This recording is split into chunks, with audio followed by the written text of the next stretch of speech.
ये रहा आज के हमारे सेशन का पहला क्वेश्चन। क्या पूछा जा रहा है, देखिए। पूछा जा रहा है, स्वदेश दर्शन योजना 2.0 में राजस्थान के कितने मंदिरों को शामिल किया गया है। चर्चा है स्वदेश दर्शन योजना। देखिए, ये जो स्वदेश दर्शन योजना है, इसकी जो शुरुआत है वो तो हुई थी आपके 2014 और 15 में। इसका प्रमुख उद्देश्य क्या है? इसका प्रमुख उद्देश्य तो ये है कि पर्यटन जो है, पर्यटन की क्षमता को बढ़ावा देना है। बढ़ावा देना।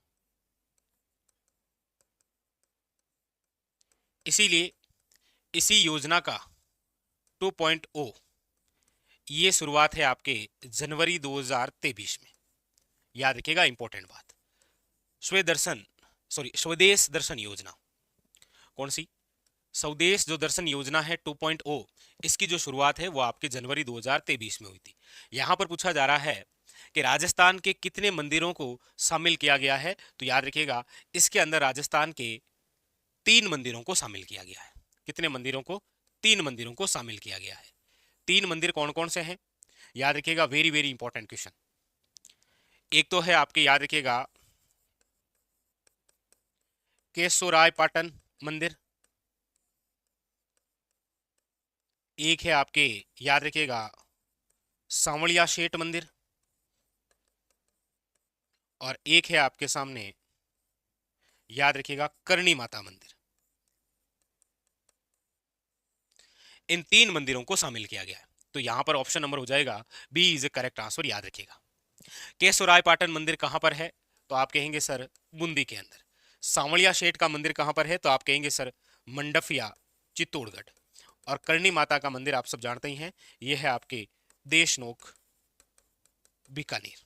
बहुत अच्छा क्वेश्चन है। क्वेश्चन ऐसे भी बन सकता है कि स्वदेश दर्शन योजना 2.0 के अंदर राजस्थान का कौन सा मंदिर शामिल नहीं है। ऐसे भी क्वेश्चन बन सकता है, याद रखिएगा, वेरी इंपॉर्टेंट। ठीक है, तो वहां पर ऑप्शन आ जाएगा केशोराय पाटन मंदिर, सांवलिया शेठ मंदिर, करणी माता मंदिर और नाथ द्वारा मंदिर। ऐसा भी क्वेश्चन बन सकता है, याद रखना आपको। ठीक है, तो यहां पर ऑप्शन नंबर हो जाएगा, याद रखिएगा, बी इज करेक्ट आंसर। यानी कि राजस्थान के जो 3 प्रमुख मंदिर हैं, केशोराय पाटन बूंदी, सांवलिया शेठ आपके मंडप या चित्तौड़, और करणी माता का जो मंदिर है देशनोक बीकानेर, इनको शामिल किया गया है। बहुत इंपॉर्टेंट, इसलिए पर्यटन की क्षमता को बढ़ावा देने के लिए। कौन सी योजना? याद रखिएगा, स्वदेश दर्शन योजना 2.0। ठीक है, याद रखिएगा। चलिए अगला क्वेश्चन। अगला क्वेश्चन क्या कह रहा है वो देखिए। क्वेश्चन नंबर है नेक्स्ट। अगला है आपके सामने, पराक्रमी योद्धा वीरमदेव की प्रतिमा किस जगह स्थापित करने की घोषणा की गई है अभी हाल ही के अंदर। देखिए, आप सब राजस्थान इतिहास जब पढ़ते हैं तो ये पढ़ते हैं कि जालोर में जो वंश हुआ है वो कौन सा है। तो आप कहेंगे सर चौहान, लेकिन कौन से चौहान हुए हैं यहाँ पर? सोनगरा चौहान। हालांकि जालोर में सोनगरा चौहान की स्थापना करने वाला जो व्यक्ति है वो तो है कीर्तिपाल चौहान।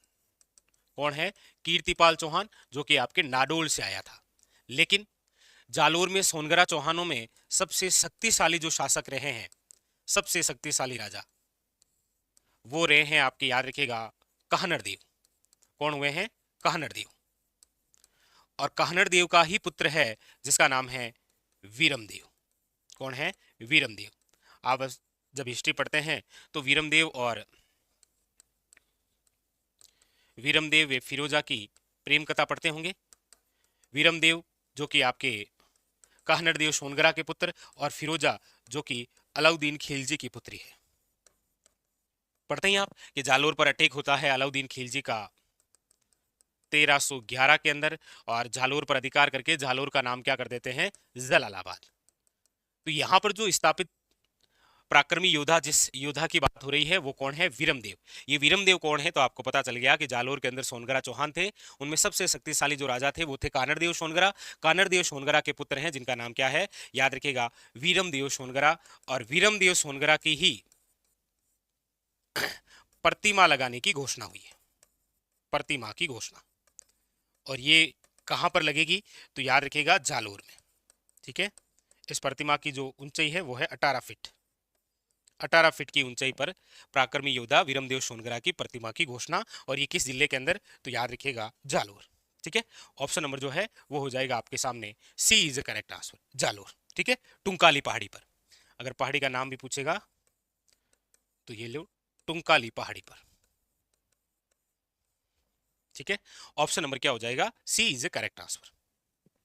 चलिए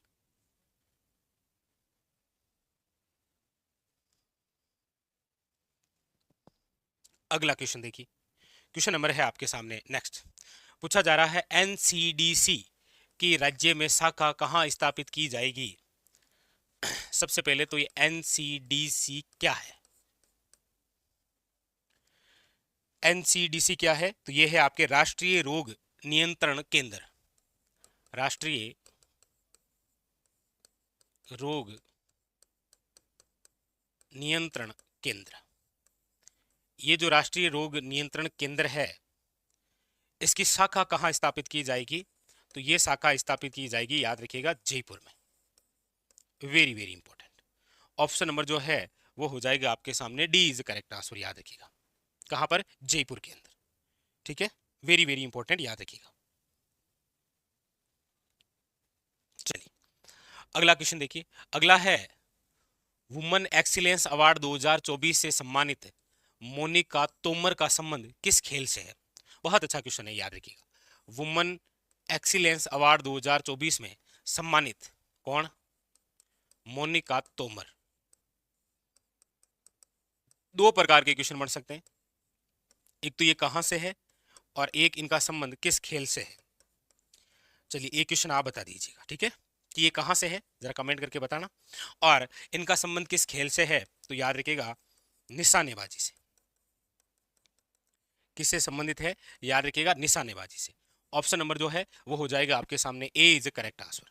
किससे संबंधित है, निशानेबाजी से। ये कमेंट करके बताना कि ये कहां से है, तो बड़ा अच्छा क्वेश्चन बनता है, याद रखिएगा।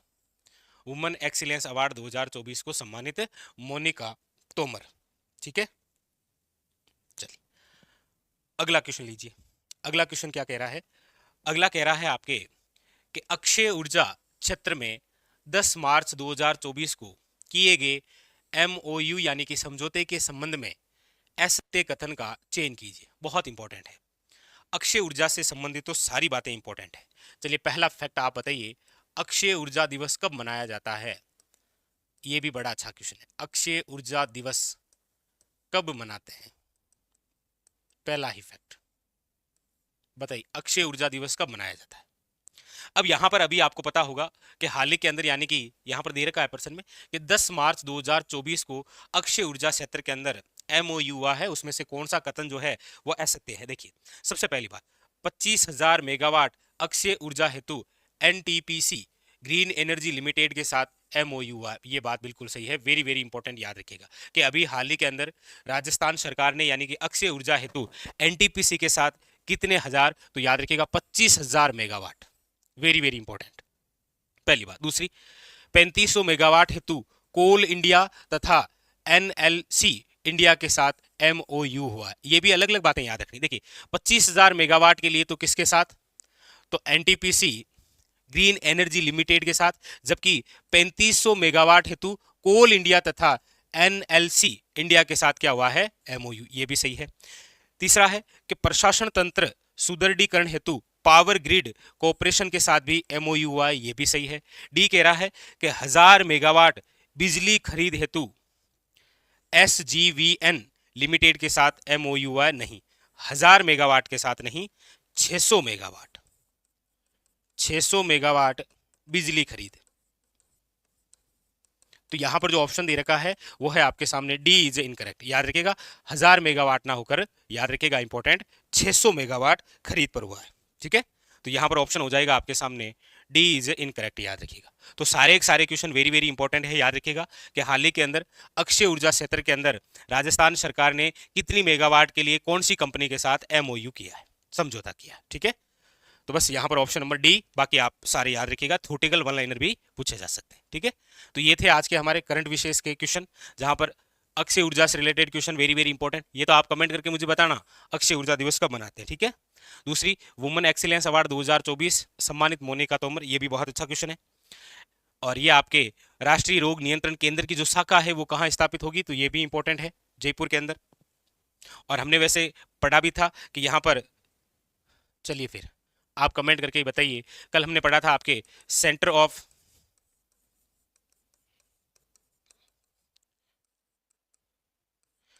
Of excellence for